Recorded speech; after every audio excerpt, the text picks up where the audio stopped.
আপনারা ভিসা কাগজ নিয়ে আমি যেই ছবিটা দিয়েছিলাম এটা নিয়ে আপনারা দেশে খুব প্রপাগান্ডা করতেছেন।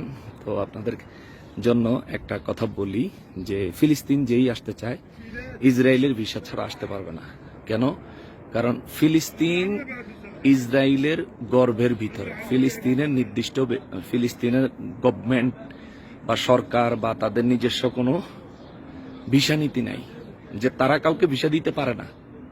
ফিলিস্তিন কাউকে ভিসা দিতে পারে না। ফিলিস্তিনে আসতে হলে ইসরায়েলের ভিসা দিয়ে ইসরায়েলের ভিসার মাধ্যমে আসতে হয়। তো আমিও জানতাম না যে ইসরায়েলের ভিসার মাধ্যমে আসতে হবে, কিন্তু আমাদের ভিসার প্রসেসিং তো করছেন শহীদ মিল্লাত নুরুল ইসলাম ফারুকী রহমতুল্লাহ আলাইহি হুজুরের সুযোগ্য পুত্র আহমদ রেজা ফারুকী ভাই তিনি।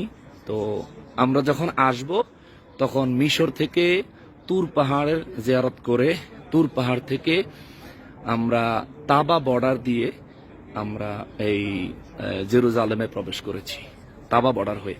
তো তাবা বর্ডার এটা টোটালি ইসরায়েল নিয়ন্ত্রণ করে এবং আমাদেরকে সেখানে ভিসা দিয়েছে। ভিসা দিতে গিয়ে অবশ্যই তারা আমাদেরকে অনেক রকমের হ্যারাসমেন্টও করছে।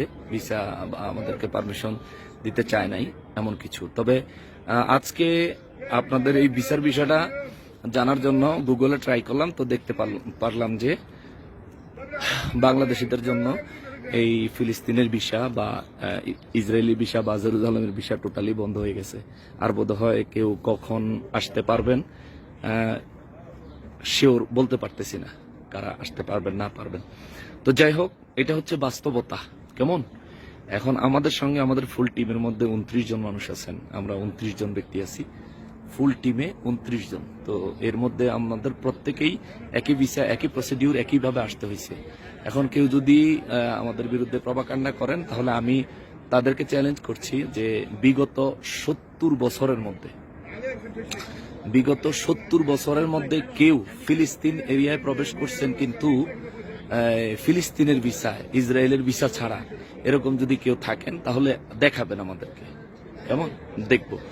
আর বিগত 7 বছর বিগত 5 বছরের মধ্যেও কেউ যদি ইসরায়েলের ভিসা ছাড়া ফিলিস্তিন কেউ সফর করতে পারে বা করছে এরকম যদি থাকে ভিসাগুলো আমাদেরকে দেখাবেন। কিন্তু দুঃখের সঙ্গে বলতে হচ্ছে যে গাজা ফিলিস্তিনিরা আগের থেকেই ইসরায়েলের দ্বারা চতুর্দিক থেকে ঘেরাও করা। অতএব এই গাজা তারপরে রাফা যেখানে হামলা হচ্ছে এবং টোটাল ফিলিস্তিন এটা ইসরায়েল নিয়ন্ত্রণ করে।